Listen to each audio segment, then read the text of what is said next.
ከዚህ ወደዚህ እንዴት እንደቀነስኩኝ ዛሬ ሙሉን እነግራቸዋለሁ። ዳይት ማለት ነው። ሰው የሚያስፈልገን ነጭ ሽንኩርትና ዝንጅብል ነው። ነጭ ሽንኩርት መካከለኛ የሆኑ 6 ፍሬን የተጠቀምኩት፣ ዝንጅብልም እንደዛው መካከለኛ። ሌላው በስላይስ እንከትፈዋለን ማለት ነው። ሶ በስላይስ ከከተፍነው በኋላ ሎሚ ያስፈልገናል። ግማሽ ሎሚ እንጨምራለን። ግማሽ ሎሚውን በተመሳሳይ መንገድ 4 ቦታ እንቆራርጠዋለን።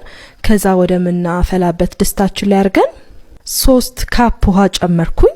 ሶ ለ10 ደቂቃ ያክል ነው የማፈላው። ይህንን ቪዲዮ ከየት ሀገር ሆናችሁ እየተመለከታችሁት እንደሆነ ኮሜንት ሴክሽን ላይ ጻፉልኝ። ከፈላ በኋላ በማጥለያ ያጠለውና ክዳን ባለው እቃ አድርጌ ሌላውን አሁን የምጠቀመውን ጠቀማለሁ ማለት ነው። ይህንን ስትጠቀሙት ኤቭሪዴይ ጠዋት ላይ በባዶ ሆዳችሁ መሆን አለበት።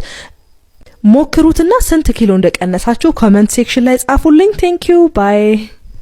ሳያችሁ ብዙዎች ተጠቅመውት ይህንን ውህድ በጣም ውጤታማ እንደሆኑ የመሰከሩለት ነው። ግማሽ ሎሚ ነው የምንጨምቀው ያዘጋጀነው ብርጭቋችን ላይ።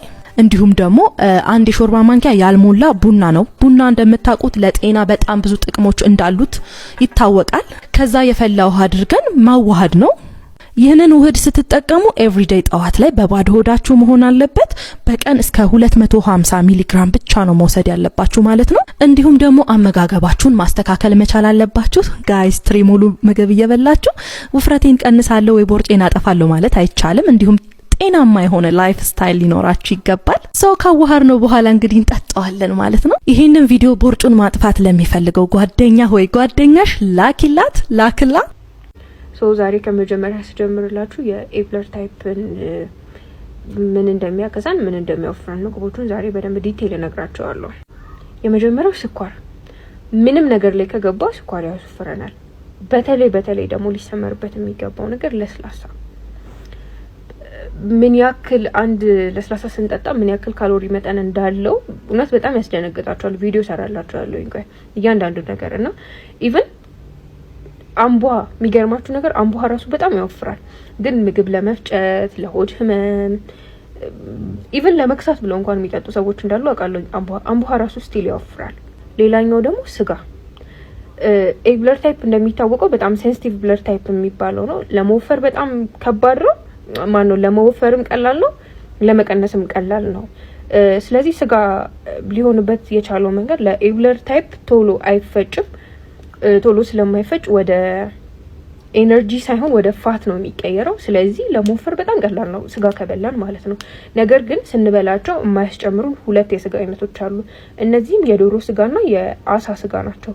ሁለቱን ከተጠቀምን በጣም አሪፍ ነው፣ ለሰውነታችንም ለመገንባትም አሪፍ ነው። ነገር ግን ሌላ የበግ፣ የፍየል ወዘተ የበሬ ምናምን ስጋ ያወፍረናል፣ በቀላሉ በቶሎ ያወፍረናል። ጮማ ብቻ መሆን አይጠበቅበትም፣ ይሰመርበት። ቀይ ስጋም ከሆነ ስቲል ያወፍረናል። የእህል ዘር ነው። እህል ላይ ደግሞ ዋነኛውን ድርሻ የሚይዘው ስንዴ ነው። ስንዴ በብዙ መልክ ነው የምንጠቀመው። ዳቦ ይሆናል፣ ፓስታ፣ መኮሮኒ። እነዚህ ደግሞ ጃንክ ፉድ የምንላቸውን እንደ በርገር፣ እንደ ኬክ የመሳሰሉ ነገሮችን ሁላ የሚሰራልን ስንዴ ነው። ስንዴ ከምታስቡት በላይ ያወፍራል። እሱን ሙሉ ለሙሉ አቮይድ ማድረግ አለባችሁ። ዳይት ስትጀምሩ ኤብለር ታይፕ ሆናችሁ ሙሉ ለሙሉ ነው አቮይድ ማድረግ ያለባችሁ። ዳቦ የዳቦ ኦብሰሽን ካለባችሁ፣ ያለ ዳቦ የምትሉ ሰዎች ካላችሁ መተካት ትችላላችሁ በሌላ እህሎች፣ ለምሳሌ እንደ ገብስ ምናምን በመሳሰሉ ነገሮች መተካት ትችላላችሁ። ሌላ ሁለተኛው ደግሞ የሚያወፍር እህል አጃ በጣም ሴቶች በተለይ ትጠቀሙታላችሁ መሰለኝ። አጃ በጣም ያወፍራል። በምንም ነገር ብትጠቀሙት አጃ ያወፍራል። ዛሬ እንዳልኳችሁ እንግዲህ ቻሉኝ ሁሉንም ነው ምሰራላችሁ። አሁን ደግሞ የሚቀረን የዘይት፣ እሱም በጣም ወሳኝ ነው። የሱፍ፣ የበቆሎ፣ የሰሊጥና የኦቾሎኒ ዘይቶችም ያወፍራሉ። መረሳት ደግሞ የሌለበት ሌላው ደግሞ ስፓይሲ ምግቦች፣ የተቀመሙ የሚያቃጥሉ ምግቦች አይመከርም። ዘይት የበዛባቸው ምግቦች አይመከርም። እስቲል የተጠበሱ ምግቦች ብቻ ሳይሆኑ ወጥ ላይ የሚጠባበሱ የሚቀቀሉ ነገሮች ላይ ራሱ የዘይት መጠናችንን በጣም መቀነስ አለብን። የቀረኝ አንድ ምግብ አለ፣ ሁላችሁም ማትገምቱት፣ ቲማቲም ራሱ ያወፍራል። ለኤብለር ታይፕ የማይመከርና በቶሎ እንድንወፍር የሚያደርገን ምግብ ነው። እንዲሁም ብቻ አንበላውም። ቲማቲምን ብዙ ጊዜ እንከተዋለን ወጥ ላይ ኦልሞስት ሁሌ ማለት ይቻላል። ቲማቲምን ዳይት ልክ ልንጀምር ስንል ለመቀነስ በተዘጋጀንበት ጊዜ ቲማቲምን ማስወገድ አለብን።